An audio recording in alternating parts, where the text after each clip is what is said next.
Pharmaceutical marketing company start करने के लिए हमें क्या करना होता है, हमें क्या-क्या लाइसेंसेस लेने होते हैं और ये कहाँ से मिलते हैं, ये सारे स्टेप्स आज हम डिस्कस करेंगे। तो फार्मास्यूटिकल मार्केटिंग कंपनी स्टार्ट करने के लिए हमारे पास ज़रूरी नहीं कि हमारे पास कोई मैन्युफैक्चरिंग यूनिट हो और हमें मैन्युफैक्चरिंग यूनिट लगानी पड़े, ऐसा कुछ भी ज़रूरी नहीं है। बेसिकली फार्मास्यूटिकल मार्केटिंग कंपनी के लिए हमारे पास सबसे पहले एक बिज़नेस एंटिटी होनी चाहिए, जैसे कि proprietorship firm, partnership firm, LLP, private limited या लिमिटेड कंपनी या वन पर्सन कंपनी होनी चाहिए। अगर नहीं है तो हमें इन बिज़नेस फॉर्मेट्स में से एक कोई ये proprietorship firm, partnership firm, LLP, private limited या लिमिटेड कंपनी या वन पर्सन कंपनी का रजिस्ट्रेशन करना होगा। इसके बाद हमें इनका जीएसटी रजिस्ट्रेशन करना होगा और अगर रिक्वायरमेंट हो तो एमएसएमई में भी रजिस्टर कर सकते हैं, जिससे कि उसमें कुछ गवर्नमेंट के बेनिफिट्स वगैरह मिलते हैं। और उसके बाद हमें उसका करंट अकाउंट वगैरह भी चाहिए होगा। करंट अकाउंट किसी बैंक में ओपन करवाना होगा। फिर इसके बाद हमें फार्मास्यूटिकल कंपनी की जो लाइसेंसिंग होती है फार्मास्यूटिकल की, वो स्टार्ट होती है। तो इसके लिए हमें जो क्या होता है कि फार्मास्यूटिकल मार्केटिंग कंपनी के लिए अगर हम अपने ब्रांड्स की, अपने प्रोडक्ट्स की मार्केटिंग करना चाहते हैं, कुछ अपने प्रोडक्ट्स बनवा के उनकी मार्केट में सेल करवाना चाहते हैं, उनको मार्केट में उतारना चाहते हैं, तो उसके लिए हमें कोई भी मैन्युफैक्चरिंग यूनिट की रिक्वायरमेंट नहीं होती है। उसके लिए हमें सिंपल होलसेल ड्रग लाइसेंस की रिक्वायरमेंट होती है, जो कि हमें अपने स्टेट की ड्रग लाइसेंसिंग अथॉरिटी से मिल जाएगा। इसके अलावा फार्मास्यूटिकल कंपनीज़ कुछ फूड सप्लीमेंट्स में भी डील करती हैं। इसके लिए हमें स्टेट फूड लाइसेंस की रिक्वायरमेंट होती है, जो कि हमें फॉस्कॉस से मिल जाता है। जो हमें फूड सप्लीमेंट सेल करने के लिए फॉस्कॉस से मिल जाता है ऑनलाइन अप्लाई करके। और नंबर 3 हमें तीसरा लाइसेंस होता है नारकोटिक्स ड्रग्स का। कुछ मेडिसिन्स में, कुछ ड्रग्स में नारकोटिक्स का कंटेंट होता है, तो उसके लिए नारकोटिक्स ड्रग्स का लाइसेंस चाहिए होता है। ये लाइसेंस अभी ऑफलाइन अवेलेबल है, इसके लिए ऑनलाइन एप्लीकेशन अभी जा नहीं रहे हैं। तो ये CBN ऑनलाइन नाम की वेबसाइट है, वहाँ पे इसका नोटिफिकेशन है, वहाँ पे इसका पूरा दिया हुआ है नोटिफिकेशन में कहाँ पे कौन से डॉक्यूमेंट भेजने हैं, और वो डॉक्यूमेंट भेज के आप इस लाइसेंस को प्राप्त कर सकते हैं।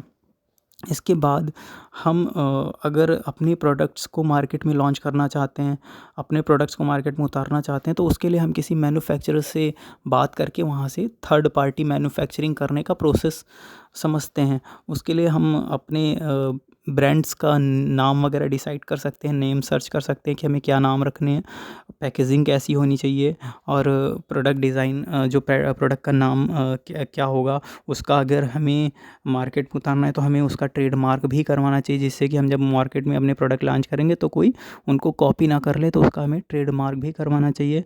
हमें और उस ट्रेडमार्क करवा के फिर हम वहाँ से थर्ड पार्टी मैन्युफैक्चरिंग करवाते हैं अपने प्रोडक्ट्स की। और वो जो पैकेजिंग होती है प्रोडक्ट की, उस पैकेजिंग में हम ये दिखाते हैं कि ये प्रोडक्ट मैन्युफैक्चर्ड बाई इस कंपनी से है। जिस कंपनी से मैन्युफैक्चरिंग होता है वहाँ पे मैन्युफैक्चर्ड बाई में उस कंपनी का नाम देते हैं, और मार्केटेड बाई में अपनी कंपनी का नाम देते हैं। इसके अलावा हमें फार्मास्यूटिकल मार्केटिंग कंपनी के लिए एक ISO भी लेना चाहिए, जैसे कि कंपनी का स्टैंडर्ड थोड़ा सा सही लगता है, थोड़ा सा कंपनी का प्रोफाइल अच्छा हो जाता है।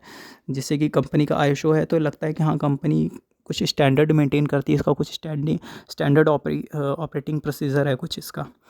इसके बाद हमें ट्रेडमार्क और ISO लेने के बाद फिर हमें अपने फार्मास्यूटिकल कंपनीज़ की सेल्स को इंक्रीज़ करने के लिए, सेल्स को बढ़ाने के लिए कुछ B2B वेबसाइट से भी टाई अप कर सकते हैं। उनसे हम लिस्टिंग करके वहाँ से अपनी सेल्स को बढ़ा सकते हैं। जैसे कि कुछ B2B वेबसाइट्स हैं, जैसे इंडिया मार्ट, एक्सपोर्टर्स इंडिया और ट्रेड इंडिया लाइक वेबसाइट्स हैं ये।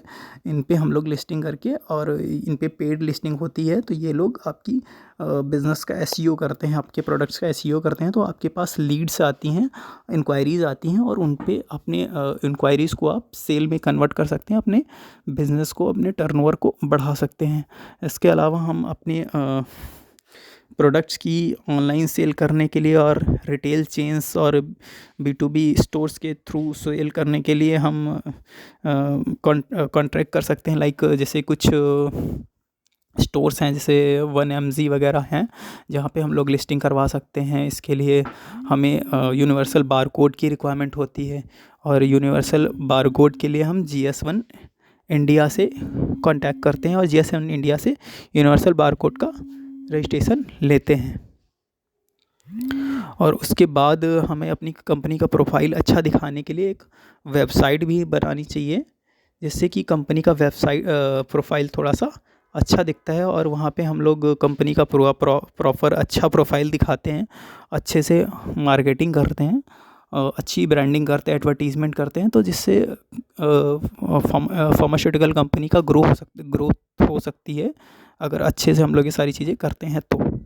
उसके लिए हमें प्रॉपर प्लान बनाना होता है, सारा प्रोडक्ट्स के नाम वगैरह सर्च करने होते हैं, प्रॉपर सारी चीज़ें अगर हम लोग सही से करेंगे तो अच्छी फार्मास्यूटिकल कंपनी बना सकते हैं हम लोग। बस एक नॉर्मल फार्मास्यूटिकल कंपनी के फॉर्मेशन का यही प्रोसीजर होता है। इसके अलावा अगर आप मैन्युफैक्चरिंग यूनिट लगाना चाहते हैं तो मैन्युफैक्चरिंग ड्रग लाइसेंस वगैरह ले सकते हैं, और उसके लिए आपको फिर और भी कुछ स्टैंडर्ड लाइसेंसेस वगैरह होते हैं वो भी लेने होते हैं, तो वो सारे लेके आप मैन्युफैक्चरिंग यूनिट भी लगा सकते हैं। और बाकी फार्मास्यूटिकल मार्केटिंग कंपनी के लिए बेसिकली यही रिक्वायरमेंट्स होती हैं, जिनके थ्रू आप फार्मास्यूटिकल मार्केटिंग कंपनी स्टार्ट कर सकते हैं। Thank you.